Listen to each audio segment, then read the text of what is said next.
Hi folks, welcome to today's booth mini gathering. Good to be with you.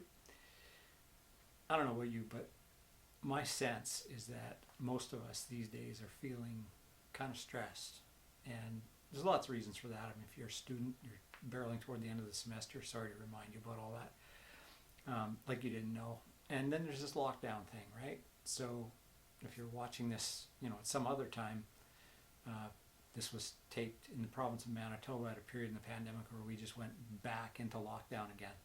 And no, I don't think anybody's liking that, even if we see the necessity for it. So we're feeling stressed, and we can tell in our minds and our bodies and our spirits that this is what's going on. So I want to do something today that kind of explores an aspect, I think a really significant aspect of stress and how we can deal with it and help our bodies move through the stress experience in a healthy way. And it's going to be a little bit silly because I feel like we kind of need that right now too, and all of that. But I want you to know that in the middle of the silliness, this is the serious thing that I'm thinking about and that I wanted to take on a little bit. Jessica's going to be along with some music here in just a moment, and then after that, I'll introduce you to the characters in our story, and we'll talk a little bit about hippos and stress. All right. Here's Jessica.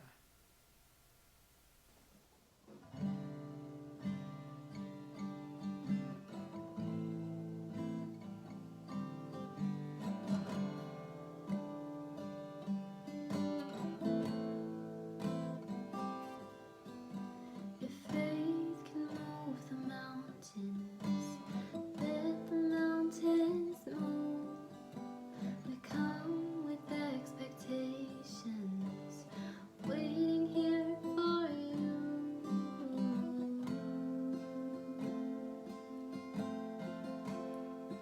We're waiting here for you.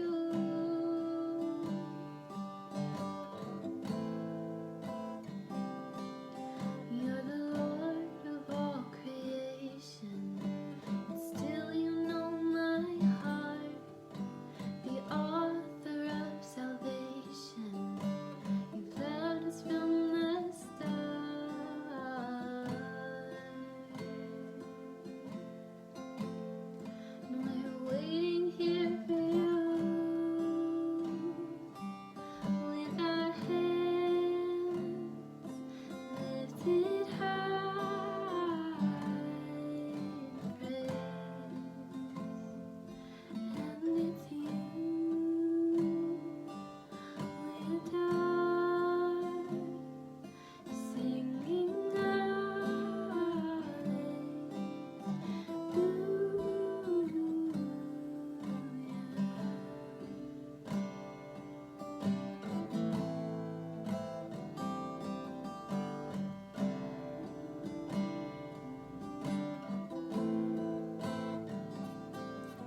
You are everything you've promised.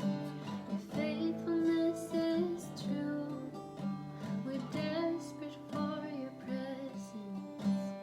All we need is you.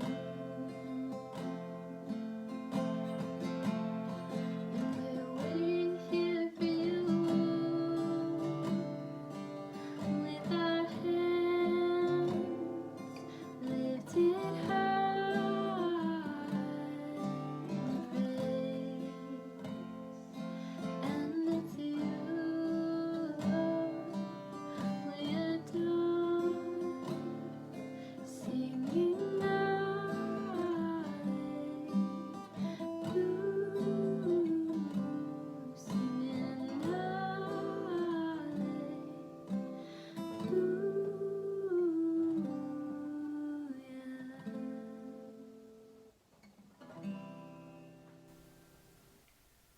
Thanks, Jess.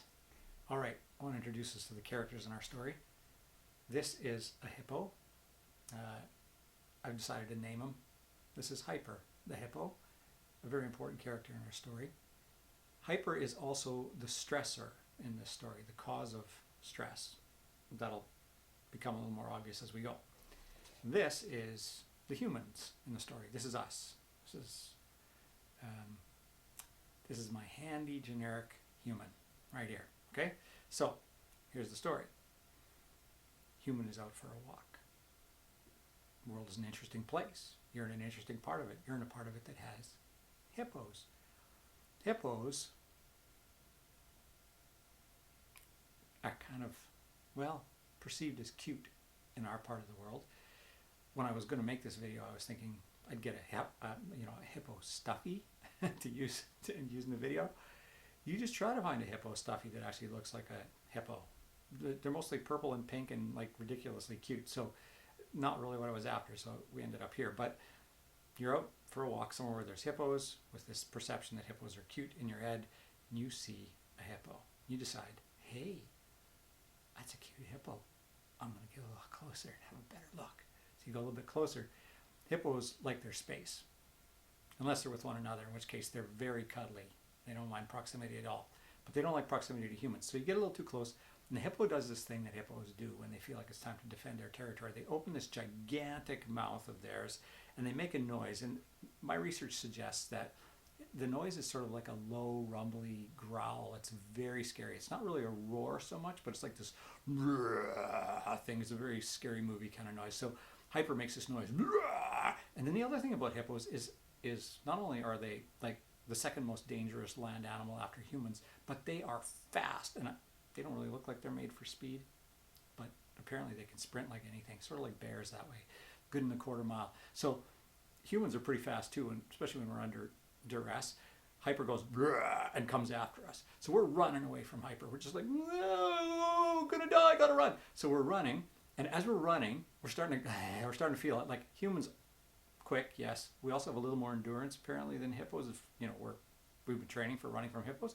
So we're starting to run out of gas as we're running along, and we're really, really stressed and scared. So we're running along, and we run past this house. And there's somebody standing on the front porch of the house. They see what's unfolding in front of them. They open the door. They yell to us, come in here. So we go into the house, and they slam the door. And Hyper's like, Well, Hyper's fast, but not necessarily the sharpest knife in the drawer, not the brightest hippo in the pack. Hyper looks at the door, just sees the door, doesn't see us. They're like, oh, they disappeared. I give up, and goes away. And we are ecstatic, as you can imagine. We are feeling all the feels. The sky has never been bluer. The sun has never been brighter. The person who let us into the house is our new best friend. We love them. We high-five them. We fist bump them. If it wasn't for the public health restrictions, we would pull them into the friend of a lifetime BFF kind of hug. We're just like, yeah. We're just feeling so incredibly relieved. Now, this is where, I think maybe that's already an interesting story. I borrowed it, by the way. It's from a book called Burnout: The Secret to Unlocking the Stress Cycle by Emily and Amelia Nagoski, who one of them apparently thinks hippos are the cutest thing ever, and the other one loves telling that story about hippos. So I lifted it from them. But here's where it gets kind of interesting as regards stressors, stress, and getting through the cycle. Psychological events, emotions, in this case stress, are also physiological events. They happen through our entire bodies. So our neurological system, which runs from the top of our head to the tip of our toes and even beyond our skin, gets fired up into super high gear when we experience emotions, especially strong ones like stress. Because when Hyper went roar and started to come our way, what our brain did was assess the situation in like less than a second and send a message to our body that said either fight this guy off, bad choice, run for your life, the choice we went with, or play dead until the situation improves and then you can get up and run for your life, or shake it off or carry on, whatever. So basically our three typical stress responses, right? Fight, flight, or freeze. So that's what happens. So our body has just been injected with this incredible chemical stew that equips us for like, go, fight, make a hard choice, play dead, whatever's happening. Here's the thing. We might think that we experienced all that elation, all that excitement, because Hyper, the stressor, went away. Well, that's a contributing factor for sure. When the stress goes down, environmental situation, angry boss, scary deadline, COVID, whatever, when the stressor goes away, we experience some relief. But what we don't experience is the end of that emotion in our bodies. Emotions, because they're biological events, have a cycle. They have a beginning, a middle, and an end.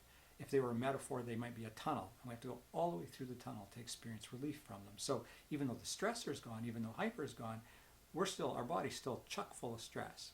We need to do something about that. So we might think that the relief we're experiencing, the elation we're feeling, the sense of even peace that we might be feeling in the presence of this friendly stranger who helped us out and closed hyper out by slamming the door, we might think that we're experiencing all those things because the stressor, hyper, is gone. Contributing factor? Yes. Whole story? No. We're actually experiencing those feelings, that relief, because we did two things.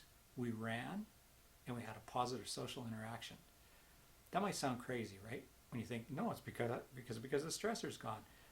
It's not. What sends the message from our brain to our body that helps us move all the way through the stress cycle or all the way through any other emotional cycle is when we do something with our body, because our body's all keyed up to do something, so we need to speak body language to our body. Body says do something, we have to do something if we want that feeling to regulate downward. And the other thing that sends the message that helps us regulate that stuff downward, helps us deal with it and get through it, is the message from our brain to our body that says the world is a safe place for your body to be in again. And positive social interaction does that. Go for a run, positive social interaction. Those are the things that help the characters in this story move through the emotion of stress. Now, those are things we can do, right? Hopefully none of us are going to be chased by a hippo anytime soon, but there are other things that are stressors in our life that cause us stress, that cause that emotional experience to happen in our bodies, for us to get all cranked up about something, to be ready to deal with it, right? And we need to move through that whole experience, right through to the end, to make room for the next emotion. So, here's an interesting thing. I'm always fascinated when ancient wisdom intersects with contemporary science. So substantial. Different realms, but sometimes there's these intersections, and they can be really powerful, right? So here's the thing. A lot of the ancient wisdom that I look to, just to guide my life in general, is the wisdom that comes from the tradition that I grew up in, the Christian tradition, particularly the teachings and the life of Jesus. You're not going to find Jesus saying anywhere in the sayings that we have from them, you know, if you're experiencing stress, what you should really do is go for a walk and have a positive, safe social interaction. You're not going to find that verse. I mean, if you find that verse, let me know. I haven't found that verse. So not going to find it that way. Where we're going to find it is actually in the stories. If you actually look at the lived life of Jesus, you're going to see them over and over again doing this with their stress, doing something with their body and interacting in a positive, safe way with the people around them. Fascinating, right? That's that kind of intersection I'm talking about.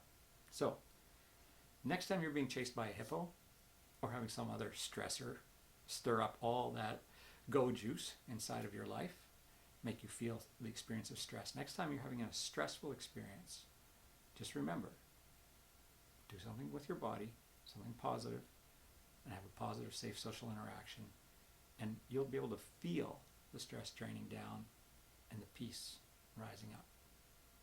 That's my hope for you, for all of us, that we'll know less of the stress, and because we deal with it in a healthy way, we'll make room for more of the peace. Yeah? That's what I hope. Peace all. Bye for now.